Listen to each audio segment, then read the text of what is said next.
دیکھیے عورتیں کتنی بوڑھی ہو جائیں اور مرنے کے بعد بھی آنکھوں میں سرما ہونٹوں پر لالی لگانا ہے. میں نے کہا کہ بعد قضا اور یہ اہتمام بول رہی کہ روز حشر اسے منہ دکھانا ہے.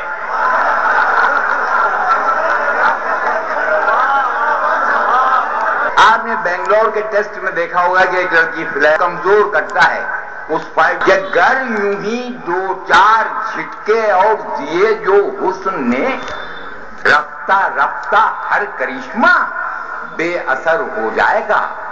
ٹاپ اسپن اپنی آنکھوں کی کریں کنٹرول آپ اچھا خاصا پیس بالر اسپنر ہو جائے گا.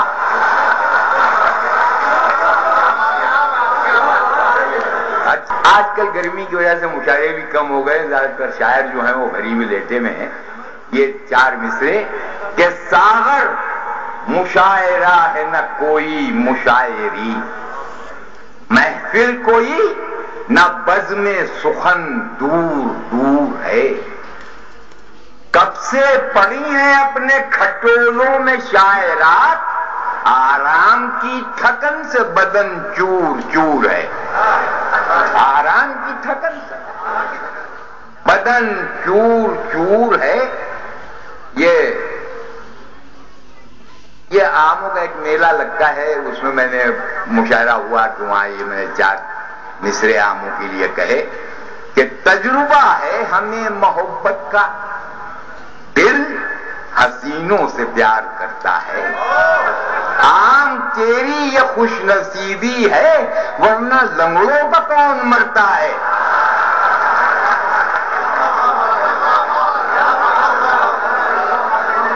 تجربہ ہے ہمیں محبت کا، دل حسینوں سے پیار کرتا ہے. آم تیری یہ خوش نصیبی ہے ورنہ لنگڑوں کا کون مرتا ہے. یہ چھ مصرے کہ دل جل رہے ہیں دوست و غم کے الاؤ میں، بچے بھی مبتلا ہیں دماغی تناؤ میں، بیٹھے ہوئے ہیں لوگ گرانی کی ناؤ میں، انڈے فروخت ہوتے ہیں مرغے کے بھاؤ میں. ارے کچھ لوگ کس رہے تھے سنڈیلے میں پھپتیاں، لڈو ہیں یا کہ ہومیوپیتھک کی گولیاں. لڈو ہیں یا کہ ہومیوپیتھی کی گولیاں. یہ دو بند ہیں جس کی فرمائش سن لیجئے کہ ہائے پتھر سے یہ جسموں پکسیلے جم پر، ہائے برسات کے موسم میں رنگیلے جم پر، حسن کی اوس میں بھیگے ہوئے گیلے جم پر. ارے خون احساس پیے لیتے ہیں پیلے جم پر. آگ کے حسن کی بجلی جو چمک جاتی ہے رال ملا کی بھی داڑھی پر ٹپک جاتی ہے.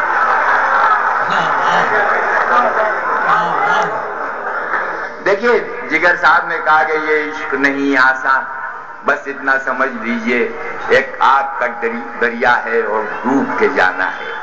اس شہر میں یہ شعر جس نے کہا وہ حقیقت میں اس کے عشق کا کیا عالم ہوگا.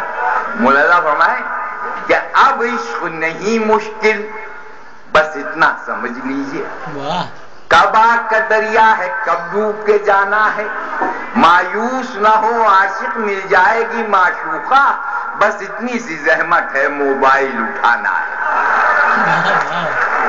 اس نظم کا عنوان آموں کا صحرا. ایک ایک مصرع غور طلب ہے.